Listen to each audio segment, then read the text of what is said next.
అందరికీ నమస్కారం. మీ విశ్వధర్మ. మంజుమ్మల్ బాయ్స్ అనే సినిమా మీద విశ్లేషణ చేద్దామనిపించింది. చాలా రోజుల తర్వాత ఇలాంటి విశ్లేషణ చేయడం జరుగుతుందన్నమాట. ఇది మలయాళంలో వచ్చినటువంటి సినిమా. మిగతా భాషల్లో కూడా డబ్ చేశారు. మే 5వ తేదీ ఓటీటీలో, హాట్స్టార్ అనే ఓటీటీలో రిలీజ్ చేశారు. సో ఎందుకు ఈ సినిమా గురించి విశ్లేషణ చేయాల్సిన అవసరం ఏముంది? ఈ విశ్లేషణ అనేది రేటింగ్, రివ్యూకి సంబంధించిందా అంటే కాదు. ఇది రివ్యూ కాదు, ఎలాంటి రేటింగ్స్ ఇవ్వడం లేదనమాట.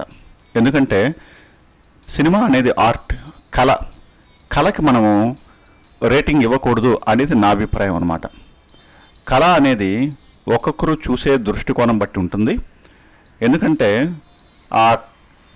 ఇప్పుడు రేటింగ్, రివ్యూస్ అనేది అది డైరెక్టర్స్కి, ప్రొడ్యూసర్స్కి మధ్య వారు చూసుకునేటటువంటి వ్యవహారం అనమాట. దాన్ని పబ్లిక్గా మనం ఇవ్వాల్సిన పని లేదు. ఇప్పుడు ఒక చిన్న ఉదాహరణ తీసుకుందాం. మీరు ఏదో ఒక కంపెనీలో పనిచేస్తున్నారనుకోండి. మీ పర్ఫార్మెన్స్ రేటింగ్స్ కానీ, మీ అప్రైజల్ రేటింగ్స్ కానీ అవి బహిరంగంగా మీడియాలో పెట్టడము, లేదా ఎవరో వేరే వాళ్ళు బయట చెప్పడము, అలా చేస్తే ఏమాత్రం సమంజసంగా ఉంటుందో ఒకసారి ఆలోచించండి. మీ పర్ఫార్మెన్స్ అప్రైజల్, మీ రేటింగ్స్ మీకు, మీ మేనేజ్మెంట్కి మధ్య మాత్రమే ఉండాల్సినటువంటి కాన్ఫిడెన్షియల్ ఇన్ఫర్మేషన్. అది కనీసం చాలామంది, అఫ్కోర్స్ 99% ఇంట్లో ఫ్యామిలీ మెంబర్స్ కూడా చెప్పుకోరనమాట. అవన్నీ పార్ట్ ఆఫ్ ప్రొఫెషన్, వృత్తిలో భాగం.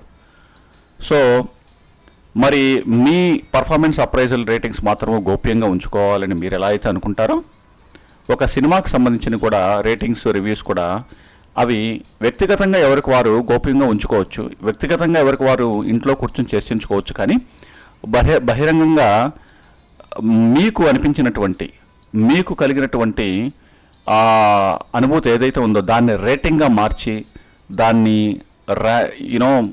రివ్యూలాగా మార్చి చెప్పడం అనేది సమంజసం కాదు అని నా వ్యక్తిగత అభిప్రాయం అనమాట. సో అందుకే విశ్లేషణ అనేది మంచి టెక్నిక్. విశ్లేషణ అనేది అవసరమైంది. ఎందుకంటే ప్రజలను ఆలోచింపచేస్తుంది, మనుషులను ఆలోచింపచేసేటటువంటి ఒక అద్భుతమైన ప్రక్రియ విశ్లేషణ చేయడం అనమాట. విశ్లేషణ అనేది మనిషి మేధస్సును, మేధాశక్తిని పెంపొందించేలాగా ఉపయోగపడుతుందన్నమాట. సో మరి ఇక విషయానికి వస్తే, ఈ మంజుమ్మల్ బాయ్స్ అనేది ఖచ్చితంగా మీరు సినిమా చూసిన తర్వాత ఈ వీడియో, ఈ పాడ్కాస్ట్ వింటే చాలా బాగా ఉపయోగపడుతుందని నా నమ్మకం. సినిమా చూడకపోతే ఒకవేళ ఈ వీడియోను ఆఫ్ చేసేసి సినిమా చూసిన తర్వాత, మీకు కుదిరినప్పుడు సినిమా చూసిన తర్వాత అప్పుడు ఇది వీడియో చూడొచ్చు అనమాట. ఇది నేను వ్యూస్ కోసమో లేదా అందరూ సినిమా ప్రమోషన్ కోసం చేయడం లేదు. It is purely my own personal feelings అనమాట, my own personal analysis. So ఈ సినిమా ఒక అద్భుతమైనటువంటి, ఎన్నుకున్న విధానం ఏంటంటే చాలా అద్భుతమైనటువంటి థీమ్ అనమాట. మీరు ట్రైలర్లో చూసుంటారు కదా. ట్రైలర్లో చూసినట్లు ఇది ఫ్రెండ్స్కి సంబంధించినటువంటి చిత్రం అన్నమాట. స్నేహానికి సంబంధించినటువంటిది. వారందరూ కలిసి ఒక చోటకు వెళ్ళడము. ఆ థీమ్, వాళ్ళు ఎన్నుకున్న థీమ్ ఏంటంటే అప్పట్లో అద్భుతమైనటువంటి భారీ విజయాన్ని అందుకున్నటువంటి సినిమా కమల్ హాసన్ గారిది గుణ అనే సినిమా. ఆ గుణ అనే సినిమాలో ఉన్నటువంటి మెయిన్ ఇంపార్టెంట్ ఆస్పెక్ట్ ఆ గుణ కేవ్ అంటారు. ఆ గుహలో వారి స్నేహితుడికి ఇబ్బంది రావడం ఇక్కడ అనమాట. ఈ సినిమా విషయానికి వస్తే ఏదో సంథింగ్ ఇబ్బంది రావడము. మీరు సినిమా చూసిన తర్వాతనే ఈ విశ్లేషణ వింటున్నారని నేను ఆశిస్తున్నాను. కాబట్టి నేను ఇక్కడ చెప్తున్నాను అన్నమాట. వాళ్ళ స్నేహితుల్లో ఒకరికి ఇబ్బంది కలగడము, ప్రమాదవశాత్తు ఆ గుహలో ఉండిపోవడము, తర్వాత వారు చేసేటువంటి ప్రయత్నాలు, ఇవన్నీ అనమాట. So I'm not revealing the entire story even though because I do not know how many people are listening to this without watching the movie, right? అందుకని పూర్తిగా మొత్తం రివీల్ చేయదలుచుకోలేదన్నమాట. సో గుణ సినిమాలో ఎలా అయితే ఆ హీరో క్యారెక్టర్ ఒక పవిత్రమైనటువంటి ప్రేమ కోసం పరితపిస్తాడో, పవిత్రమైనటువంటి స్వచ్ఛమైన ప్రేమ కోసం పరితపిస్తాడో, అలాగే ఇక్కడ కూడా ఈ సినిమాలో వీరి స్నేహం కూడా అంత స్వచ్ఛంగా ఉంటుందన్నమాట. వీరు సాధారణంగా అందరిలాగే పెరిగినటువంటి పిల్లలు, అందరిలాగే వారికి కోపతాపాలు, అందరిలాగే వారు కూడా ఏదో కాలం గడుపుతూ ఉంటారనమాట. వారి వారి పనులు చూసుకుంటూ, వారికి సంబంధించినటువంటి ఉద్యోగాలు చూసుకుంటూ కాలం గడిపేవారు అనమాట. ప్రత్యేకమైనటువంటి ఎటువంటి ప్రత్యేకమైనటువంటి అంశము అంటే చెప్పుకోవడానికి ఏ ఒక్క అంశము మనకు కనిపించదు అనమాట.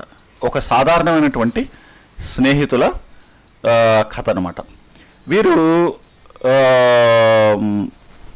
వాళ్ళ ఒక స్నేహితుడికి ఎలాంటి ఇబ్బంది ఎదురైనప్పుడు అప్పటి వరకు మామూలుగా కొట్టుకుంటా, తిట్టుకుంటా, కసురుకుంటా, అలాగే తెలుసు కదా మీకు గుంపులో ఎలా ఉంటుందో. అది ఒకరిద్దరు స్నేహితులు అంటే సరే, ఒక గ్యాంగ్ అనమాట. ఇంత గ్యాంగ్ ఉన్నప్పుడు ఖచ్చితంగా ఒక్కొక్కరి మనస్తత్వం ఒక్కో రకంగా ఉంటుందన్నమాట. సో అలాంటి పరిస్థితుల్లో వాళ్ళలో ఒకరికి ప్రమాదం జరిగినప్పుడు, ప్రమాదకరమైన పరిస్థితి ఎదుర్కొన్నప్పుడు మిగతా వారందరూ ఏ విధంగా ప్రతిస్పందించారు అనేది ఈ యొక్క సినిమా యొక్క థీమ్ అనమాట. ఆ స్నేహితులు మాత్రమే కాదు, సమాజం ఎట్లా రియాక్ట్ అయింది అనేది. సో ఇప్పుడు చూడండి, ఈ స్నేహితులు వారి యొక్క వాతావరణం, వారు పెరిగిన వాతావరణం బట్టి ఆ స్నేహితుడితో ఎవరైతే పడిపోయారో ఆ స్నేహితుడితో ఉన్నటువంటి అనుబంధం గురించి వారు గుర్తు చేసుకుంటూ వారు చాలా ఎమోషనల్గా డీప్ ఎమోషనల్ స్టేట్లోకి వెళ్ళిపోతారు అనమాట. అంటే ఆ ప్రమాదం జరిగినప్పుడు. సో ఎప్పుడైతే మనిషి ఎమోషనల్ స్టేట్లోకి భయం అనేటువంటి ఒక ఎమోషనల్ స్టేట్లోకి, భయము లేదా ఆతృత, భయానక పరిస్థితుల్లోకి వెళ్ళినప్పుడు మైండ్కి ఆలోచన శక్తి తగ్గిపోతుందన్నమాట. మైండ్ ఆలోచించే విధానాన్ని కోల్పోతుందన్నమాట. సో వీళ్ళు ఏం చేస్తారంటే, వీళ్ళు చూడండి, వీళ్ళు స్వచ్ఛమైనటువంటి స్నేహభావం కలగడం వలన వీళ్ళు వాళ్ళ రూల్స్ని అతిక్రమించి వాళ్ళే ఏదో సాధించేద్దాము, వాళ్ళ ఫ్రెండ్ని వాళ్ళే రక్షించుకుందాము అనేటువంటి అతి తెలివితేటలకు పోకుండా రక్షక దళము ఆ చుట్టూ ఆ సెక్యూరిటీ గార్డ్ కానీ లేకపోతే రక్షక దళం పోలీసు వాళ్ళ సహకారంతోనే ఇది సాధించుకోవాలి అనే ఉద్దేశంతో వారు, అంటే వారికి ఒక సామాన్యుడికి, ఒక సామాన్య మనిషికి కష్టం కలిగినప్పుడు ఆ సామాన్య మానవుడు అతి తెలివితేటలు ప్రదర్శించడము లేదా కూర్చుని అనలిటికల్గా థింక్ చేసి ఒక మాస్టర్ ప్లాన్ వేసి అదంతా చేయలేరు అనమాట. వాళ్ళు ఇమీడియట్గా ఆధారపడగలిగిందల్లా సమాజంలో ఉన్నటువంటి సపోర్ట్ సిస్టమ్ మీదనే ఆధారపడతారు. సొసైటీలో ఉన్న సపోర్ట్ సిస్టమ్ అనగా లీగల్ సిస్టమ్ కానీ లేకపోతే ఈ పోలీస్ వ్యవస్థ కానీ వీటి మీద ఆధారపడతారనమాట. అని వాటి కోసమే, వీరి కోసం, ఇలాంటి వారి కోసమే యాక్చువల్గా ఈ సపోర్ట్ సిస్టమ్ అనేది నెలకొల్పబడింది అని చెప్పొచ్చు అనమాట. సో మరి వీరు ఏం చేస్తారంటే, ఎప్పుడైతే ఈ రక్షక దళాన్ని వాళ్ళు పిలిపిస్తారో, రెస్క్యూ టీమ్ని పిలిపిస్తారో, ఆ రెస్క్యూ టీంలో వాళ్ళు కూడా ఎవరు ముందుకు రారన్నమాట రక్షించడానికి. ఎందుకంటే ఆ కేవ్, ఆ గుహకి, ఆ గుణ కేవ్కి వారు చుట్టుపక్కల ఉన్న జనాభా అందరూ ఆపాదించినటువంటి ఒక బ్యాడ్ హిస్టరీ అనమాట. అందరూ భయంకరమైనటువంటి పరిస్థితిని ఆ గుహకి, అమ్మో ఆ గుహలోకి వెళ్తే తిరిగి వచ్చిన వాళ్ళు ఎవరు లేరని చెప్పేసి ఒక భయానకాన్ని సృష్టించి, నిజమే అయిండొచ్చు కానీ ఆ భయానకాన్ని సృష్టించి అందుమూలంగా వాళ్ళ ఫ్యామిలీ కోసం మేము వెళ్తే ఒకవేళ ఏమన్నా అయితే మా ఫ్యామిలీకి ఏంటి అన్న పరిస్థితిలో రక్షించాల్సిన వాళ్ళే, కాపాడాల్సిన వాళ్ళే వెనకడుగు వేస్తారనమాట. అప్పుడు ఈ స్నేహితుల్లో ఒక అతను ముందుకొచ్చి, నేను వెళ్తాను నా స్నేహితుడి కోసం అన్నట్టుగా అతనే ముందుకొచ్చి ఆ గుహలోకి దిగడానికి అతను రెడీ అవుతాడనమాట. గుహలోకి దిగడానికి రెడీ అవుతున్నప్పుడు ఆ దిగబోయే ముందు ఈ రెస్క్యూ టీం అతనికి ఇన్స్ట్రక్షన్స్ ఇద్దామని చూస్తారు. ఏమని, ఏ విధంగా ఆ లోపల ఉన్నటువంటి వ్యక్తిని తీసుకొని రావాలి బయటికి, తాడుతో ఎలా కట్టాలి అనేటువంటి చిన్న డెమో ఇస్తారు. ఆ డెమోను కూడా అర్థం చేసుకోలేనటువంటి మానసిక పరిస్థితిని కలిగి ఉంటాడనమాట ఈ వ్యక్తి. ఎందుకంటే ఎమోషన్స్లో ఉన్నప్పుడు లాజికల్ బ్రెయిన్ వర్క్ అవుతుంది, లాజిక్స్ని బ్రెయిన్ అర్థం చేసుకోలేదన్నమాట. సో ఇది చాలా ఇంపార్టెంట్ విషయం. చాలామంది భయం కలిగినప్పుడు ఇమీడియట్గా అందరూ పాటించేటటువంటి ఒక విధానాన్ని టక్కున ఆ దారిలోకి వెళ్ళిపోతారు. కానీ ఒక్క క్షణం అక్కడ ఆలోచించి కానీ నిర్ణయం తీసుకుంటే మాత్రం చాలా అద్భుతంగా పరిస్థితిని మనం కంట్రోల్లోకి తెచ్చుకోవచ్చు అనమాట. సో వీళ్ళలో ఒక ఫ్రెండ్ ఈ వ్యక్తి ఇక్కడ స్క్రీన్ మీద కనబడుతున్నాం. ఈ వ్యక్తి ఏంటంటే అక్కడ ఆ స్పాట్లో ఉండలేడు అనమాట. అతను చాలా వీక్ మైండ్ సెట్ అనమాట. చాలా భయంగా మా ఫ్రెండ్ చనిపోయి ఉంటాడు అని చెప్పేసి ఒక రకమైనటువంటి సైకలాజికల్ స్టేట్లోకి వెళ్ళిపోతే మిగతా ఫ్రెండ్స్ ఇతన్ని బయట కూర్చోబెడతారు అనమాట. ఆ గుహకు బయట దూరంగా కూర్చోబెడతారు అనమాట. సో లోపల ఈ వ్యక్తులు పడేటటువంటి కష్టము ఇవన్నీ కూడా అతను చూడ్డం అనమాట. మామూలుగా బయటకు వెళ్ళడం రావడం అవన్నీ చూస్తూ ఉంటారు, కానీ ఇతను ప్రత్యక్షంగా చూడ్డం అనమాట. కానీ ఇతనిచ్చేటటువంటి సింపుల్ ఐడియా వల్లనే వీళ్ళు ఎదుర్కొన్నటువంటి కష్టంలో నుంచి బయటపడతారనమాట లాస్ట్లో. అది చాలా ఇంపార్టెంట్. అంటే ఏదైనా ప్రమాదం జరిగినప్పుడు ఆ ప్రమాదం జరిగినప్పుడు చోట 10 మంది ఉన్నారు కదా, 10 మందిలో ఏ ఒక్కరూ పక్కకి వెళ్ళకూడదు, నాతో పాటు అందరూ ఉండాలి అని అనుకోవడం అవివేకం అనమాట. నిజంగా ఎవరైతే ఉండలేరో వాళ్ళని మనం ఉంచాల్సిన అవసరం లేదు. సో ఉండలేని వాళ్ళని మనం బయటకు పంపించడమే ఉత్తమం అనమాట. బలవంతంగా కూర్చోబెట్టడము, మేమందరం ఉన్నాం కదా నువ్వు ఉండాల్సిందే అని అలాంటి పనులు చేయకుండా ఆ వ్యక్తికి కావాల్సినటువంటి స్వేచ్ఛని అప్పుడు ఇవ్వాలన్నమాట. సో ఆ విధంగా ఆ వ్యక్తి బయట ఉండి లోపలికి వచ్చి అప్పుడు ఆ వ్యక్తి ఇచ్చేటటువంటి ఐడియా వీళ్ళకి చాలా బాగా వర్కౌట్ అవుతుందన్నమాట. సో తాడుని కొంచెం లూజ్గా వదలమని, ఆ తర్వాత వదిలితే అప్పుడు లోపల ఉన్న వాళ్ళు అడ్జస్ట్ చేసుకుని ఆ తాడుని స్ట్రక్ అయిపోయినటువంటి తాడుని పక్కకు తప్పించి అప్పుడు పైకి రాగలుగుతుంది అనమాట. అలా ఆ ఫ్రెండ్ని పైకి కరెక్ట్గా తీసుకుని వచ్చేటప్పుడు ఈ గుణాలోని పాటను పెడతారనమాట. ఎంతో అద్భుతమైనటువంటి బాగా పాపులర్ అయినటువంటి పాట. సో అంటే ఏంటంటే డైరెక్టర్ ఏం చెప్పదలుచుకున్నారు అని ఆలోచిస్తే, స్వచ్ఛమైన ప్రేమని, స్వచ్ఛమైన స్నేహాన్ని చెప్పదలుచుకున్నారనమాట. స్వచ్ఛమైన ప్రేమ ఎక్కడైతే ఉంటుందో అక్కడ క్రమశిక్షణ ఉంటుందన్నమాట. స్వచ్ఛమైన స్నేహం ఎక్కడైతే ఉంటుందో అక్కడ ఎటువంటి కుట్రలు కుతంత్రాలు, పేరు పొందాలి అనేటువంటి ఆలోచనలు ఏమి ఉండవు అనమాట. ఇప్పుడు ఏ వ్యక్తి అయితే ఆ పడిపోయిన వ్యక్తిని కాపాడుతాడో అతను హాస్పిటల్లో చేరుస్తారు. హాస్పిటల్లో చేర్చిన తర్వాత ఎవరైతే లోయలో పడిపోయాడో వాళ్ళ అమ్మ వచ్చి ఈ కాపాడిన వ్యక్తిని తిడుతుందన్నమాట. నిన్ను నమ్మి కదా నేను నా కొడుకుని నీతో పంపించాను, ఇట్లా చేసుకొస్తారా మీరు అన్నట్టుగా కోపడుతుంది. చాలా సహజం అది. కానీ ఆ టైంలో కూడా ఈ కాపాడిన వ్యక్తి ఒక మాట కూడా అనడనమాట. నా వల్లే నీ కొడుకు ఈరోజు బతుకున్నాడు, నేనే స్వయంగా దిగి నీ కొడుకుని బయటకు తీసుకొచ్చాను అని ఒక మాట కూడా చెప్పడనమాట. మౌనముగా ఆ తల్లి యొక్క ఆవేదనని అర్థం చేసుకొని మౌనంగా ఉండిపోతాడనమాట. ఇది చాలా ఇంపార్టెంట్ ఆస్పెక్ట్. అనగా స్వచ్ఛమైన పని, స్వచ్ఛమైన మనస్సుతో నువ్వు చేసినప్పుడు దానికి సంజాయిషి ఇచ్చుకోవాల్సిన అవసరం లేదు. దానికి కావాల్సినటువంటి గుర్తింపు, దానికి రావాల్సినటువంటి ప్రతిఫలము ఆటోమేటిక్గా వస్తుంది. ఇది ఈ విషయంలోనే కాదు, నేను స్పిరిచువల్గా నాకు ఎక్కువ ఇంట్రెస్ట్గా ఉంటుందన్నమాట. ఆధ్యాత్మికత అనేది చాలా important. It's a very strong essential aspect అనమాట లైఫ్కి, ఆధ్యాత్మికత. సో ఆ కోణంలో నుంచి ఆలోచిస్తే ఒకసారి భగవద్గీతలో శ్రీకృష్ణ భగవానుడు చెప్పినట్లు కర్మ చేయడం వరకే మనకు అధికారం, ఆ కర్మ యొక్క ఫలితాన్ని మనం ఆశించకూడదు. చాలామంది దీన్ని ఎట్లా అర్థం చేసుకుంటారంటే, అదేంటది అంత కష్టపడి పనిచేసి మనం ఫలితం ఆశించకుండా ఉంటే ఎట్లా అని చెప్పేసి సాధారణంగా అందరికీ వచ్చేటటువంటి సందేహం అనమాట.